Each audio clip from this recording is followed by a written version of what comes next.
Мурвосте ярате, мурвосте ярате.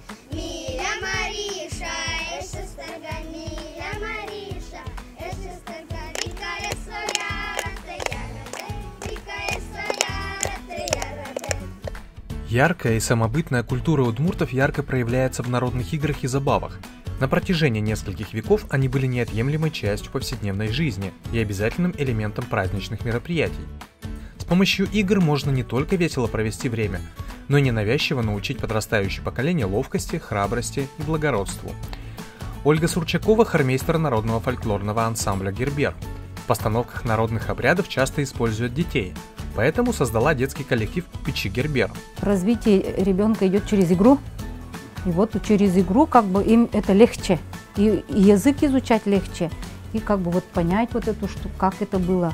И они отвлекаются. Вот даже когда они ко мне приходят на репетицию, они забывают про свои телефоны. Потому что мы играем вначале, потом я с ними уже начинаю петь, танцевать. А вначале мы играем. И когда вот первые, когда новые ко мне приходят, я их тоже, чтобы заинтересовать вот этой культуре удмуртской, все равно же петь, танцевать, это не так играть. И мы вначале с ними изучаем вот эти игры. Чтобы как-то вот привлечь их, мы играем. И когда куда-нибудь едем, мы стараемся тоже играть. Например, там какие-то слова, или вот хлопаем, вот такие игры, чтобы им было интересно. Они все двигаются, хотят играть. Мне кажется, в жизни даже взрослого человека игра занимает большое место. Потому что без игры неинтересно. На любом, например, празднике мы играем. И взрослый человек тоже, он, чтобы почувствовать себя ребенком, мне кажется. И со взрослыми мы, у нас, например, в клубе мы проводим какие-то мероприятия, мы всегда играем. Я приглашаю, например, мам с детьми, и мы уже мам тоже, пап туда включаем, чтобы взрослые тоже играли. Чтобы не только дети играли, но и взрослые играли вот в эти игры.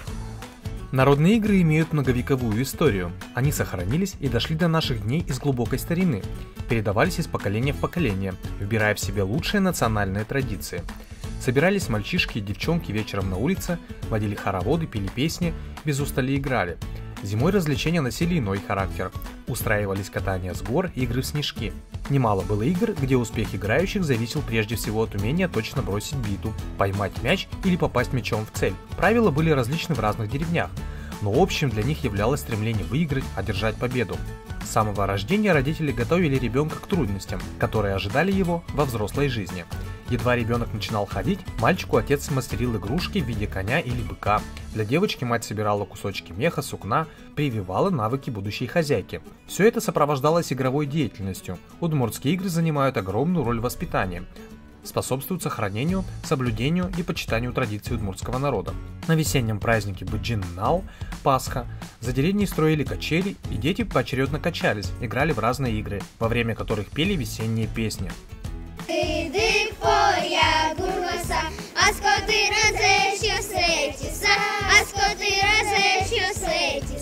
Милям Кристина, ешестерга, Милям Кристина, ешестерга, Динара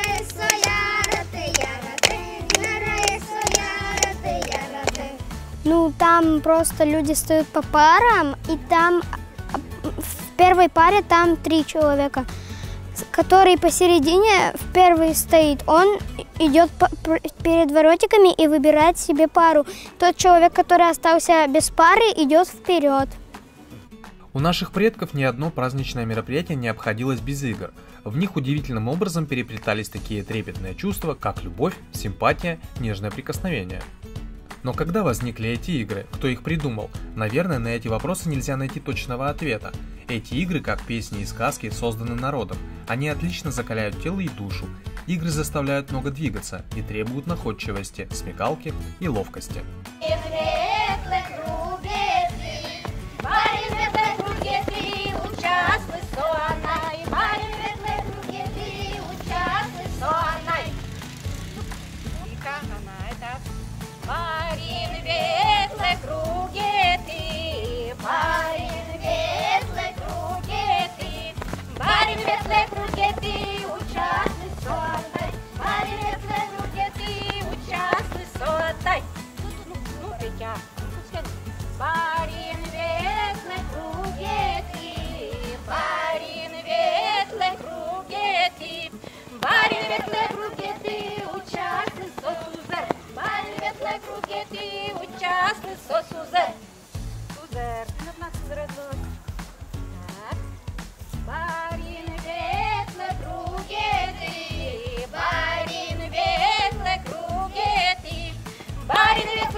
Для игры в Кутен-Шудон от участников требуется скорость и хорошая реакция. Участники формируют круг, в центре которого размещается водящий. Он вращает веревку с лаптем по земле вокруг своей оси. Задача игроков – подпрыгивать над лаптем, чтобы не зацепиться.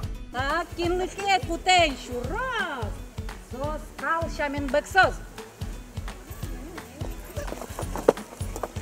Кинлыше, опять обратно. Давай. Скал, шамен, продолжал. О! Так, ну-ка сейчас пьёс лыдыр. Кинлыке Кутен-Шу, раз! Соджажек, шамен, шашкос. Так. Ой, генералы. Джажек. Болгес. Га-га-га. Вот, все. Кинлыке Кутен-Шу, раз! Сопуны, шамен, узоз. Семен! Овчарка. Я вылетаю. Я Так, овчарка не кинлыке Кутен-Шу, раз! Сочорык, шамен, верашкос. Малпашки, кыжи чорыгёс А, я верашкос. знаю. Элина. Вот так. Чорык, где верашки? Молодец, сын поразывала. Да. Они только пультик могут. Да, слушай, верашко. И пультик. Так, киноманнашмен. Кинлыке. А, кинлыке Кутен-Шу, раз, сата, шамен, Это я чорьяво. могу, наверное. Кинлыше? Опять? Опять? Атас. Маркина на чаратас. Ну-ка, порадим кет. Веселые подвижные игры – это наше детство. Кто не помнит прятки, жмурки, догонялки, они доставляют детям удовольствие и радость. В этом их главное назначение. Мы домой не заходили. Играли допоздна. Бабушка уже кричит: время, посмотрите, какое уже надо заходить. Вообще домой не заходили, все играли. Даже я могу сказать, что вот бабушка моя бабушка научила игре чеклёк. Это весной. Обычно же, когда на горке снег уже растает, уже все туда шли. И вот на этой горке колышек ставили, и там такую деревяшку делали с головкой. Вот это чеклёк. Ну, как в банке играют. Тоже чертится круг, ставится палка, и туда ставится вот эта штучка. И там как полоски, и каждый кидает. И вот этот чеклёк улетает, и водящий должен этот чеклёк на место поставить. В это время там игроки бегут и как бы вот с палки свои забирают. Если не успели, то все остаются. Русская игра тоже есть такая, не знаю, как правильно назвать, но банки, уже вот мы играли в банки. А вот бабушка научила чеклёк играть, такую игру. Бабушки говорят, играли, лапать у них была санки или вот эти коляска. В лапать, говорит, куклу садили, а куклы были из тряпки. Мы когда в экспедицию ходили, тут тоже в деревне, бабушка говорит, кукол не было, поэтому из старых одежд делали куклу, завязывали, или полежку берем, завязываем платочки тряпочками. Это у нас кукла, а коляска у нас санки, были лапти, они говорят, старые лапти посадили и катали. То у нас, говорит, одна говорила, что лапти у нас была машина грузовая. Мы туда набирались песок и вот так возили. Вот у них такая игра. Ну, в ляпки, в лапту вот они играли, говорит. Там такие, которые мы знаем игры, а незнакомых таких. Такие же все. Джажи, гуя, небыльток, растяпа, ляпки, в прятки, казаки-разбойники. Когда мы в экспедицию ходили, так рассказывали бабушка. Сейчас редко видим, чтобы в клубах младшее поколение играло. Игровая апатия наступила с появлением телефонов, планшетов и интернета. Поэтому Ольга Сурчакова начала целенаправленно учить детей народным играм. Интересуются мы, потому что с садика начиная, мы уже изучаем вот эти игры. Я сама еще музыку веду в садике. И вот мы в садике уже эти народные игры начинаем играть, их учим. И плюс еще учим удмуртскому языку, потому что забывают уже дети, перестают разговаривать на удмуртском языке. И вот через игру они больше как бы уже начинают говорить, вот знают слова удмуртские. Вот, например, Кутен-Шудон. Там же я говорю, например, кому попадет лаптем, тот будет как гусь петь на удмуртском. И вот они уже, так, кто это, как он поет, вот через это. барин ветле пругеты тоже анай, атай, вот эти, чтобы знать. В детском саду вот как бы через игры.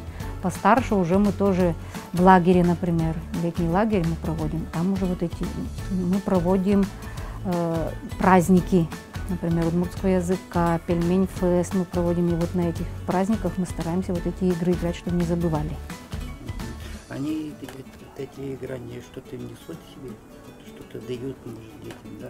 Ну, наверное, мне кажется, вот то же самое узнавать. Она и Атай, они же мама, папа, а тут именно мы на удмуртском говорим, именно вот чтобы не забывали свой удмуртский язык. Традиции, может, какие-то отношения к старшему поколению. Потому что, не зная прошлого, не будет будущего, как бы говорят. И вот мы стараемся через игры как-то вот детям донести вот эту удмуртскую культуру. Следующим шагом стало восстановление обрядов, ибо обряды тоже уходят в прошлое. Мало кто в семьях их почитает, придерживается. Игры утратили связь с обрядами. Забывается и то, какие игры играли наши предки. Мы 2 августа собираем всю деревню на кашу. Как бы вот по всем... Да, виль. По деревне собирают у нас дети, как раз лагерь, дети собирают крупу по деревне. Ну, там колхоз помогает нам, и мы здесь варим кашу вощачком. У нас есть наш уже вощач. На Гербере, в Малой Пурге его научили. И все, до этого мы как-то так возродили. Он сам хочет вот этим заниматься. Как бы, и вот и мы стараемся каждый год проводить. Потом тут мы играем с ними, тоже вот на этом празднике. Там у нас и ярмарка, каждый свою из огорода, дети свои поделки продают. Они вот. Потом мы тут играем в игры, вот эти народные, которые мы изучаем с ними в школе, в садике. Тут вот уже как и закрепление у нас получается. Они уже знают эти игры. И вот как бы с садика они уже это слышали, а постарше им уже и легче это. И куда-то, например, они едут, уже эти игры знают. Например, в лагерь куда-то поехали, они уже знают. Игры являются не только развлечением и физической тренировкой, но и средством психологической подготовки к будущим жизненным ситуациям. Без игры немыслимо формирование человека, как полноценной личности. Чтобы не забывали культуру, вообще удмуртскую, вот жалко, что вообще удмуртский язык исчезает. Я сама вообще удмуртка и горжусь этим, что я знаю удмуртский язык. Вот когда куда-то едешь даже, удмурты — это вообще что-то такое, всегда интересуются, что такое, где-то, кто такие. И гордость берет, что мои дети разговаривают на удмуртском языке, что знают обычаи, обряды, потому что старшая дочь у меня фольклорист, сын у меня филолог, финно-удмуртский изучает, тоже вот эту экспедицию. И дочь еще маленькая, но стараемся вот ей тоже.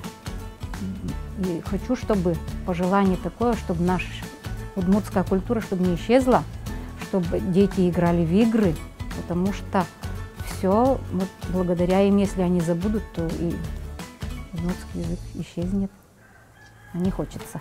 Велико значение игр в воспитании детей. Можно сказать, что народная игра открывает путь к освоению национальной культуры. Таким образом, она воспитывает в подрастающем поколении уважение к своей нации, к традициям своих предков, воспитывает доброжелательное отношение друг к другу, сохраняя правила гостеприимства, взаимовыручки, готовит к тяжелым трудовым условиям. В играх наиболее полно проявляются такие особенности, как естественность, массовость, комплектность и завершенность. Именно через игру ребенок стремится к самостоятельному труду, к лучшим национальным традициям, любви к природе, к бережному к ней отношению.